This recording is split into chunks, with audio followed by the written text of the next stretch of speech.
मध्य प्रदेश के धार जिले से करीब 60 किलोमीटर दूर एक छोटा सा गांव बसा था जिसका नाम था गोंडी खेड़ा चारण। इसी गांव की एक आम सी गली में रहता था पुरोहित परिवार। इस परिवार का घर का मुखिया था 28 साल का एक जवान, होनहार और मेहनती लड़का देवकृष्ण पुरोहित। देवकृष्ण पेशे से एक मसालों और मिर्ची का व्यापारी था। वो एक ऐसा इंसान था जो दिन रात एक करके कड़ी धूप और धूल भरी सड़कों पर गांव गांव घूमकर मसाले बेचता था। बचपन में ही उसके पिता का देहांत हो गया था। घर में देवकृष्ण के साथ उसकी बूढ़ी मां खेचीबाई, उसकी पढ़ी लिखी बहन ज्योति और उसकी पत्नी प्रियंका रहती थी। देवकृष्ण और प्रियंका का रिश्ता कोई आम रिश्ता नहीं था, ये बचपन का साथ था। साल 2015 अप्रैल के महीने में इन दोनों की शादी उनके परिवार वालों ने धूमधाम से करा दी थी। उस वक्त देवकृष्ण और प्रियंका दोनों ही लगभग 15 साल के नाबालिग थे। ग्रामीण इलाकों में होने वाले बाल विवाह की प्रथा के चलते शादी तो हो गई थी, लेकिन क्योंकि दोनों नाबालिग थे इसलिए शादी के बाद प्रियंका अपने मायके अपने माँ बाप के साथ ही रहती थी।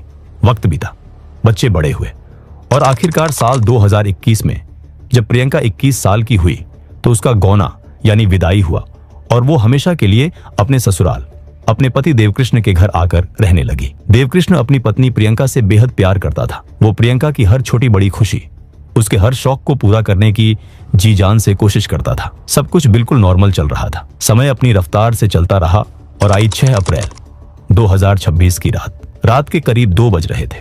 देवकृष्ण भी दिन भर की कड़ी मेहनत और थकान के बाद अपने बिस्तर पर गहरी नींद सो रहा था। उसका परिवार अपने अपने कमरों में था, लेकिन तभी अचानक देवकृष्ण के घर के अंदर से चीखने की आवाज सुनाई देती है। आवाज इतनी तेज और खौफ से भरी थी कि पड़ोसियों की नींद झटके से टूट गई। देवकृष्ण की मां और बहन की भी नींद टूट जाती है। वो दोनों और गांव के लोग घबराकर देवकृष्ण के कमरे में आते हैं। जब गांव वाले देवकृष्ण की मां और उसकी बहन वहां पहुंचकर देखते हैं तो वो मंजर देखकर उनकी सांसें अटक जाती हैं। उनके पैरों तले जमीन खिसक गई। अंदर कमरे का सारा सामान बुरी तरह से बिखरा हुआ था। अलमीरा के दरवाजे टूटे हुए थे, कपड़े जमीन पर बिखरे थे, दरवाजे खुले पड़े थे। ऐसा लग रहा था जैसे वहां किसी ने भयंकर लूटपाट मचाई हो। लेकिन तभी लोगों की नजर मेन बेडरूम की तरफ जाती है और जो नजारा उन्होंने वहां देखा उसने सबकी चीखें निकाल दी। 28 साल का वो जवान सीधा साधा व्यापारी देवकृष्ण पुरोहित अपने ही बिस्तर पर मौत की गहरी नींद सो चुका था। उसके सिर पर किसी बेहद भारी धारदार हथियार से इतना भयंकर और जानलेवा वार किया गया था। बिस्तर पूरी तरह से खून से लथपथ था। देवकृष्ण की मां और बहन इसे देखकर पूरी तरह टूट गए थे। वो ये मंजर देख ही रहे थे कि अचानक बगल वाले कमरे से किसी के रोने, तड़पने और सिसकने की आवाज आ रही थी, जिसके बाद लोग भागकर उस कमरे की तरफ जाते हैं। वहां उन्होंने देखा कि प्रियंका अंधेरे में जमीन पर गिरी पड़ी है। उसकी हालत ऐसी थी कि उसे देखकर किसी का भी दिल रो पड़े। प्रियंका के हाथ और पैर पीछे की तरफ बुरी तरह से एक रस्सी से बंधे हुए थे और उसके मुंह पर एक कपड़ा कसकर बांधा गया था ताकि उसकी आवाज बाहर ना आ सके। वो बुरी तरह से कांप रही थी। डर के मारे उसकी आंखें फटी की फटी रह गई थी। उसके आंसू रुकने का नाम नहीं ले रहे थे। वो पूरी तरह से एक भयंकर सदमे में थी। खेचीबाई और ज्योति ने जल्दी से आगे बढ़कर उसके मुंह का कपड़ा हटाया और उसके हाथ पैर खोले। प्रियंका को तो जैसे होश ही नहीं था।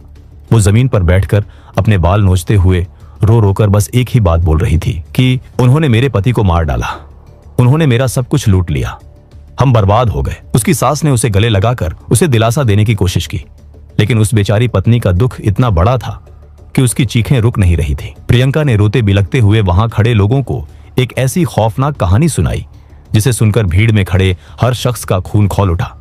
प्रियंका ने कांपते हुए बताया, रात के अंधेरे में अचानक 3 से 4 नकाबपोश बदमाश हमारे घर में घुस आए थे। उन्होंने आते ही सबसे पहले मेरा मुंह बुरी तरह से दबा दिया। उनकी आंखों में खून सवार था।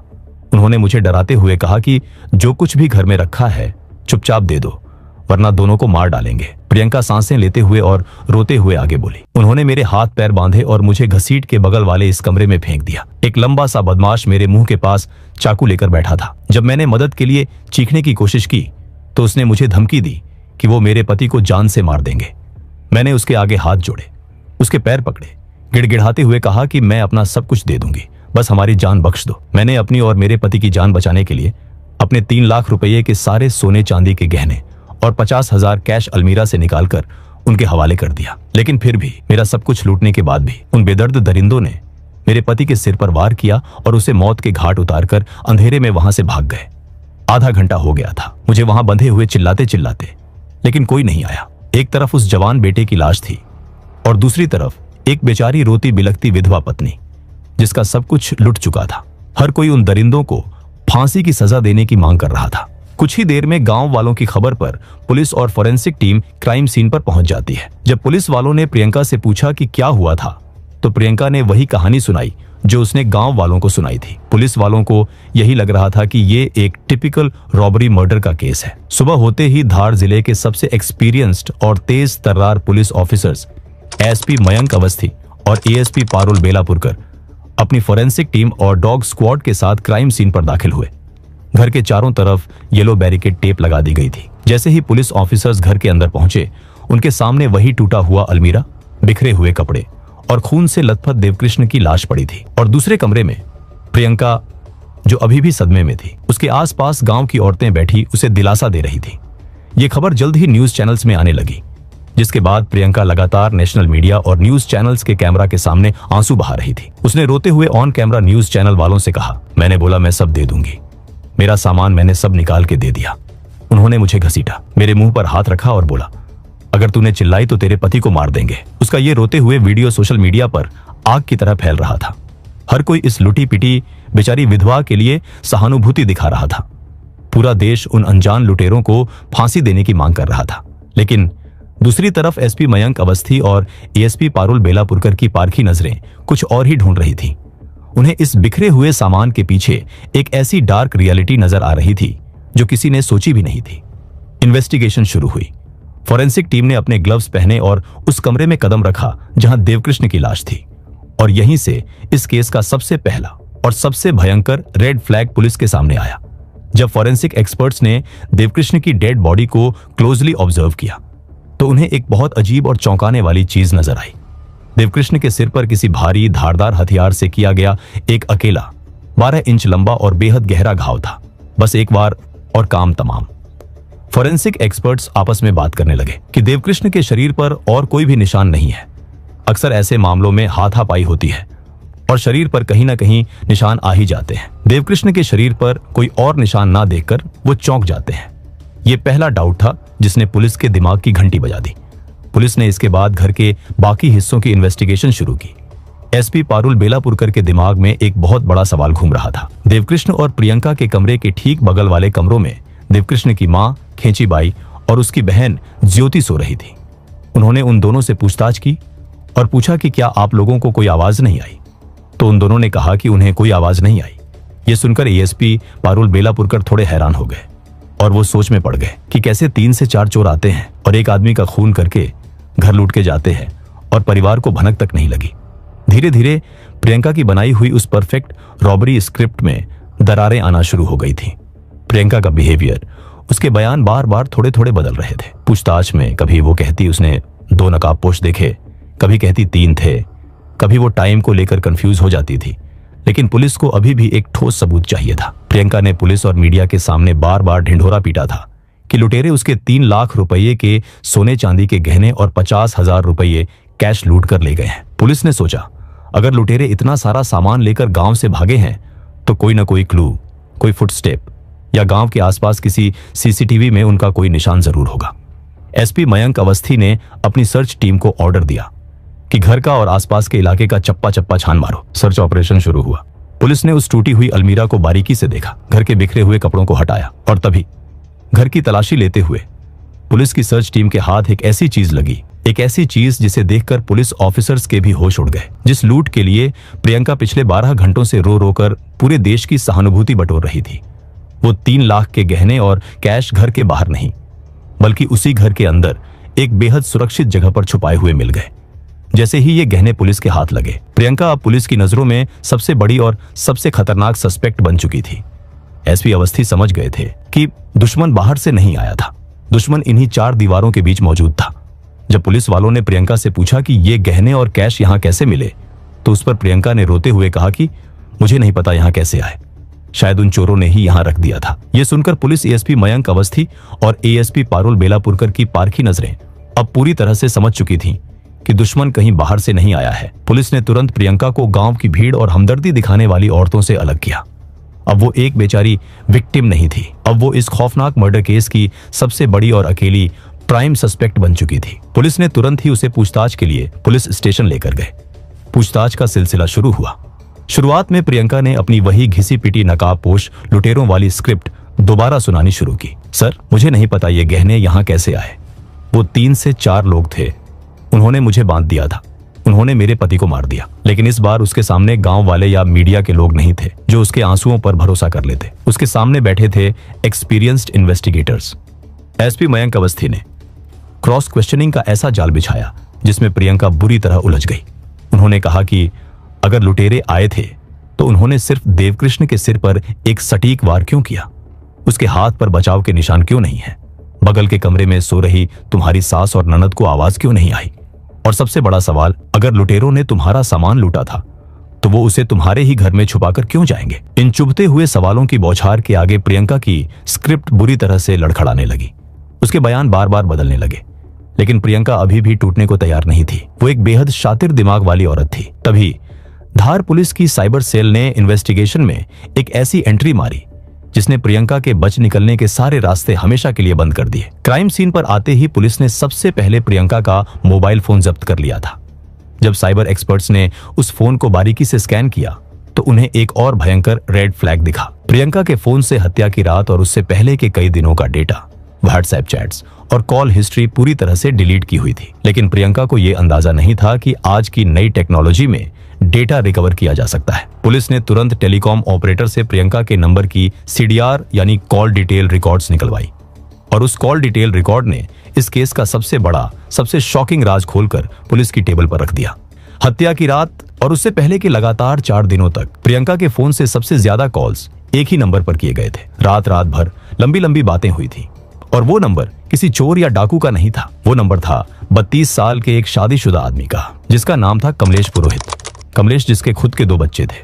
जैसे ही कमलेश का नाम इंटेरोगेशन रूम में गूंजा, प्रियंका का वो रोने धोने का नाटक, उसका वो सदमा, उसकी वो बेचारी विधवा वाली एक्टिंग, सब एक झटके में चूर चूर हो गया। लगभग 6 घंटे की लगातार और सख्त पूछताछ के बाद आखिरकार उस औरत ने अपनी चुप्पी तोड़ दी और आखिर उसने रोते हुए कबूल कर लिया कि उसी ने कमलेश के साथ मिलकर देवकृष्ण की जान ली थी। उसने बताया कि देवकृष्ण और प्रियंका का बाल विवाह कर दिया गया था जब दोनों महज 15 साल के थे। साल 2021 में जब प्रियंका परमानेंटली अपना गौना करके ससुराल आई तो वो अंदर ही अंदर इस शादी से घुटन महसूस करती थी। प्रियंका अपने ससुराल अपने पति के साथ रुकना ही नहीं चाहती थी। जहां एक तरफ देवकृष्ण अपनी पत्नी से प्यार करता था, वहीं प्रियंका अपने पति से उतनी ही नफरत करती थी। प्रियंका हर रोज देवकृष्ण के साथ झगड़े करती थी। वो हर दिन पूरे परिवार के सामने देवकृष्ण को उसके रंग और रूप को लेकर बेइज्जत करती थी। वो उसके मुंह पर चिल्लाती थी, तुम काले हो, तुम मेरा लेवल मैच नहीं करते, तुम मुझे डिजर्व नहीं करते। एक जवान पति के लिए इससे बड़ी बेइज्जती और मानसिक शोषण क्या हो सकता है? लेकिन देवकृष्ण इस उम्मीद में सब कुछ सहता रहा कि शायद एक दिन सब ठीक हो जाएगा। और प्रियंका ये सब इसीलिए कर रही थी क्योंकि वो कमलेश से प्यार करती थी। इन दोनों का अफेयर साल 2017 से ही चल रहा था, यानी ससुराल आने से पहले से ही प्रियंका का दिल कमलेश के लिए धड़कता था। यही नहीं, कमलेश भी इतना निडर और बेशरम था कि वो अक्सर देवकृष्ण के घर के बाहर से गुजरता था और प्रियंका खिड़की पर घंटों खड़ी होकर उसे निहारती रहती थी। एक दिन देवकृष्ण ने प्रियंका को कमलेश के साथ देर रात बात करते हुए पकड़ लिया, जिसके बाद दोनों के बीच काफी बहस हुई। लेकिन देवकृष्ण उस समय चुप रहा, ये सोचकर कि गांव में उसकी बदनामी होगी कि उसकी पत्नी किसी शादीशुदा लड़के से अफेयर कर रही है, इसीलिए वो चुप रहा। यही नहीं, इसके बाद प्रियंका पूरे 2.5 साल अपने मायके में ही रही। देवकृष्ण ने प्रियंका से काफी बार वापस ससुराल आने के लिए कहा, लेकिन प्रियंका अपनी जिद पर अड़ी रही। फिर जाके एक दिन प्रियंका ने देवकृष्ण से कहा कि वो एक ही शर्त पर वापस आएगी, अगर वो उसकी जिंदगी में टांग नहीं अड़ाएगा, उसे फोन इस्तेमाल करने पर नहीं टोकेगा, वो जिधर जाना चाहती है उधर जाने दिया जाएगा। देवकृष्ण ने अपने दिल पर पत्थर रखकर प्रियंका की इस बात को मान लिया और वो ये सब इसीलिए करता है क्योंकि आसपास गांव वाले लोग देवकृष्ण से सवाल कर रहे थे कि उसकी बीवी यहां ससुराल में क्यों नहीं रहती। अपनी इज्जत बचाने के लिए वो प्रियंका की इन शर्तों को मान लेता है, लेकिन ये प्रियंका की सिर्फ एक सोची समझी चाल थी। 2.5 साल जब वो अपने मायके में थी, वो अक्सर कमलेश के साथ मिलती थी, अक्सर वो होटल रूम्स में जाया करते थे। प्रियंका कमलेश के प्यार में डूब चुकी थी। वो चाहती थी कि किसी तरह से देवकृष्ण को रास्ते से हटा दिया जाए, जिससे प्रियंका एक बेचारी विधवा बनकर सबकी सहानुभूति हासिल कर लेगी और उसे देवकृष्ण की प्रॉपर्टी भी मिल जाएगी, जिसके बाद वो कमलेश के साथ अपना जीवन बिताएगी। मार्च 2026 में दोनों मिलकर देवकृष्ण को मारने का प्लान बना रहे थे, जिसके बाद प्रियंका और कमलेश ने एक प्रोफेशनल कॉन्ट्रैक्ट किलर की तलाश शुरू कर दी थी और उनकी ये तलाश खत्म हुई सुरेंद्र भाटी नाम के एक शख्स पर। सुरेंद्र एक लोकल सुपारी किलर था जिसने पहले भी कत्ल किए हुए थे। सुरेंद्र इन दोनों से मिलने आता है। तीनों प्लान बनाते हैं कि किस तरह देवकृष्ण को मारा जाए। फिर प्रियंका और कमलेश ने प्लान बनाया कि उसको नींद में ही उसके घर पे ही मारा जाए। इस प्लान पर सुरेंद्र ने भी मंजूरी दे दी। देवकृष्ण को मारने के लिए सुरेंद्र ने 1 लाख रुपये मांगे थे, जिस पर प्रियंका और कमलेश मान भी जाते हैं। प्रियंका ने सुरेंद्र को 50,000 एडवांस दिए। उन्होंने तय किया कि वो 4 अप्रैल को देवकृष्ण को मौत के घाट उतारेंगे। 31 मार्च 2026 में प्रियंका अपने ससुराल आई और आने से पहले ही उन्होंने मर्डर का प्लान तय कर दिया था। अगले 4 दिनों तक उसने एक अंडरकवर स्पाई की तरह अपने ही घर की रेकी की। उसने एक-एक दरवाजे, एक-एक कुंडी को बारीकी से टेस्ट किया। वो चेक करती रही कि किस दरवाजे को खोलने पर आवाज नहीं आती, उसकी माँ और ननद कितने बजे सोते हैं, कौन से रास्ते से जल्दी बाहर निकला जा सकता है। यही नहीं, इन 4 दिनों में उसकी कमलेश के साथ व्हाट्सएप पर लगातार चैटिंग चल रही थी। वो कमलेश से पूछती थी कि काम कब होगा, कैसे होगा, सब रेडी है ना। मौत का पूरा ब्लूप्रिंट फोन की स्क्रीन पर टाइप हो रहा था। 4 अप्रैल 2026 का दिन आ गया था, लेकिन तब अचानक सुरेंद्र कमलेश को कॉल करता है और कहता है कि वो आज कुछ कारण की वजह से मर्डर नहीं कर सकता, इसीलिए वो नहीं आ सकता। और जैसे ही ये बात कमलेश ने प्रियंका को बताई, वो ये सुनकर बौखला गई। उसने तुरंत ही सुरेंद्र को कॉल किया और सुरेंद्र को कहा कि वो उसके 50,000 रुपये वापस कर दे। लेकिन सुरेंद्र ने उसे कहा कि वो देवकृष्ण की जान जरूर लेगा, लेकिन आज नहीं, बल्कि 7 अप्रैल 2026 को। 7 अप्रैल का दिन आ गया था और सुबह सुरेंद्र ने कमलेश को बताया कि आज रात वो उनका काम कर देगा। और जैसे ही प्रियंका को यह खबर मिली, उसने पहले तो सास और ननद के सोने का इंतजार किया। उसके बाद उसने चुपचाप घर का मेन दरवाजा अंधेरे में खुला छोड़ दिया ताकि सुरेंद्र भी बिना कोई शोर शराबे के अंदर आ जाए। रात के गहरे अंधेरे में सुरेंद्र भाटी दबे पांव घर के अंदर दाखिल हुआ। उसके हाथ में लोहे का एक भारी धारदार हथियार चमक रहा था। वो सीधा देवकृष्ण के बेडरूम में पहुंचा। देवकृष्ण बेखबर गहरी नींद में था। सुरेंद्र ने बिना 1 सेकंड सोचे देवकृष्ण के सिर पर वो भारी हथियार पूरी ताकत से मार दिया। एक सटीक वार। देवकृष्ण को चीखने तक का मौका नहीं मिला। उसकी सांसें चंद पल में हमेशा के लिए रुक गईं। और प्रियंका ये सब वहां खड़े होकर देख रही थी। उसे जरा भी बुरा नहीं लग रहा था। उनके प्लान के मुताबिक मर्डर के ठीक बाद क्राइम सीन को लूटपाट दिखाने का नाटक शुरू हुआ। उनके प्लान के मुताबिक सुरेंद्र ने ही प्रियंका के कहने पर उसके हाथ और पैर बांध दिए और उसे दूसरे रूम में बंद कर दिया। सुरेंद्र ने इसके बाद अलमीरा के ताले तोड़े, सारा सामान बिखेरा और वहां से चला गया। जाते जाते सुरेंद्र ने प्रियंका के कान के पास आकर और कहा कि मेरे यहां से निकलने के ठीक 15 मिनट बाद रोना और चीखना शुरू करना, उससे पहले बिल्कुल आवाज मत निकालना। और उसने ये इसीलिए किया कि वो वहां से आसानी से भाग सके। प्रियंका 15 मिनट होने का इंतजार कर रही थी। वो देख रही थी कि कब 15 मिनट पूरे हों और कब वो दुनिया के सामने अपनी एक्टिंग शुरू करे। ठीक 15 मिनट के इंतजार के बाद प्रियंका ने जोर जोर से चीखना शुरू किया और उस झूठ का वो महल खड़ा किया। उसने एक्टिंग करने की पूरी कोशिश की और वो कहीं हद तक कामयाब भी रही, जहां घर वाले, गांव वाले और मीडिया उसके इस कहानी पर विश्वास भी कर लिए थे। लेकिन जिसे धार पुलिस ने महज 36 घंटे के अंदर उसके इस प्लान को मिट्टी में मिला दिया। जब अगले दिन ये सच गांव वालों के सामने आया तो पूरे गोंडी खेड़ा चारण गांव के पैरों तले जमीन खिसक गई। देवकृष्ण की मां खेचीबाई, जो कल तक बहू के दुख में रो रही थी, अब उस हत्यारिन बहू को देखकर सदमे में थी। धार पुलिस ने तुरंत प्रियंका पुरोहित और उसके आशिक कमलेश पुरोहित को अरेस्ट कर लिया। उनके ऊपर नए कानून भारतीय न्याय संहिता की संगीन धाराओं के तहत pre planned murder, criminal conspiracy और सबूत मिटाने का मुकदमा दर्ज किया गया। उन्हें कोर्ट में पेश किया गया, जहां से उन्हें 13 अप्रैल 2026 तक पुलिस रिमांड पर भेज दिया गया है। हालांकि जिस कॉन्ट्रैक्ट किलर सुरेंद्र भाटी ने देवकृष्ण के सिर पर वो जानलेवा वार किया था, वो अभी भी फरार है और पुलिस लगातार उसे ढूंढने के लिए छापेमारी कर रही है। जब ये पूरी खौफनाक कहानी सामने आई तो हर किसी ने बस एक ही सवाल पूछा, देवकृष्ण की आखिर गलती क्या थी? यही कि उसने एक ऐसी औरत पर भरोसा और प्यार किया जिसे ना तो उसकी शराफत पसंद थी और ना ही उसका रंग। अगर धार की इस खौफनाक रोंगटे खड़े कर देने वाली साजिश ने आपको भी अंदर तक हिलाकर रख दिया है तो इस वीडियो को अपने दोस्तों और परिवार वालों के साथ शेयर जरूर कीजिए। नीचे कमेंट सेक्शन में अपनी राय जरूर दें। क्या प्रियंका और कमलेश को इस खूनी खेल के लिए आजीवन जेल मिलनी चाहिए या सीधे मौत की सजा?